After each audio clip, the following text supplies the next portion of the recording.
Hi అండి. ఈరోజు video అయితే పల్లీ చట్నీ చేశాను. పచ్చి కొబ్బరి, పల్లీలేసి చట్నీ అయితే ప్రిపేర్ చేశాను. చాలా సింపుల్‌గా, ఈజీగా, కొంచెం డిఫరెంట్‌గా ఇలా ట్రై చేయండి. చాలా ఈజీగా అయిపోతుంది. టేస్ట్ అయితే చాలా బాగుంటుంది. ముందుగా వేయించుకున్న పల్లీలు, అలాగే శనగలు తీసుకోవాలి. కొన్ని దగ్గరలో దీన్ని పుట్నాల పప్పు అని కూడా అంటారు. పచ్చి కొబ్బరి ముక్కలు కూడా తీసుకోవాలి. నేతగా ఉన్నాయి పచ్చి కొబ్బరి ముక్కలు అయితే నేను ఒక కొబ్బరి చిప్ప వరకు తీసుకున్నాను.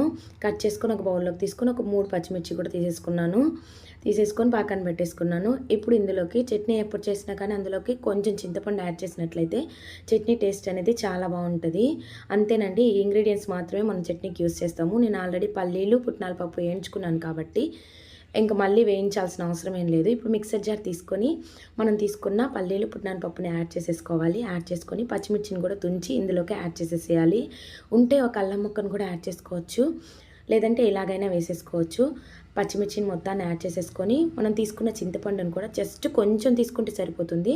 యాడ్ చేసి కొంచెం ఉప్పును కూడా యాడ్ చేసేసుకొని వాటర్ వేయకుండా గ్రైండ్ చేసుకోవాలి. గ్రైండ్ చేసుకున్న తర్వాత ఈ టైంలోనే పచ్చి కొబ్బరిని అయితే యాడ్ చేసుకోండి. ఇప్పుడు వాటర్ యాడ్ చేయండి. పచ్చి కొబ్బరి యాడ్ చేసిన తర్వాత వాటర్ని యాడ్ చేసినట్లయితే మనకి పచ్చడి అనేది చాలా స్మూత్గా బ్లెండ్ అవుతుంది.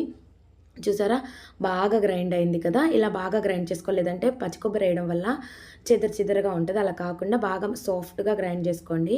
ఇప్పుడు స్టవ్ మీద ప్యాన్ పెట్టేసి అందులోకి ఆయిల్ యాడ్ చేసేసుకొని కొంచెం ఆవాలు, కొంచెం జీలకర్రని కూడా యాడ్ చేసుకోండి. పచ్చిశనగపప్పును కూడా కొంచెం యాడ్ చేసుకొని ఒక్కసారి మొత్తం అంతా వేగేలాగా వేయించుకొని కొంచెం కరివేపాకును కూడా ఈ టైంలోనే యాడ్ చేసేసుకోవాలి. వెండిమిర్చి పోపులోకి ఎప్పుడు కూడా వెండిమిర్చి వేసినట్లయితే చాలా టేస్టీగా ఉంటుంది. వెండిమిర్చి కొంచెం యాడ్ చేసేసుకొని ఇప్పుడు మనం తీసి పెట్టుకున్న చట్నీని అయితే కొంచెంగా యాడ్ చేసేసుకోవాలి ఇందులోకి. ఈ టైంలోనే ఉప్పును కూడా చూసేసుకోవాలి, ఎందుకంటే ఈ టైంలో మనం కొంచెం వాటర్ యాడ్ చేస్తాం కాబట్టి ఉప్పును చెక్ చేసుకొని వేసేసుకోవాలి. ఇప్పుడు మనం చేసుకున్న చట్నీని అయితే పోపులోకి అయితే యాడ్ చేసేసుకొని ఒక్కసారి అంతా కలిసేలాగా తిప్పేసుకోవాలి. ఎందుకంటే పోపు మామూలుగా చట్నీలోకి పోపుని ఎత్తి వేయకుండా పోపులోకే చట్నీని మనం యాడ్ చేసినప్పుడు పచ్చివాసన లేకుండా చాలా టేస్టీగా, సింపుల్గా ఇలాగా పల్లీ చట్నీ అయితే ఈజీగా ప్రిపేర్ చేసేసుకోవచ్చు. చట్నీ చేయాలనుకుంటే ఇలా ఒకసారి ట్రై చేయండి, చాలా ఈజీగా అయిపోతుంది. Please subscribe.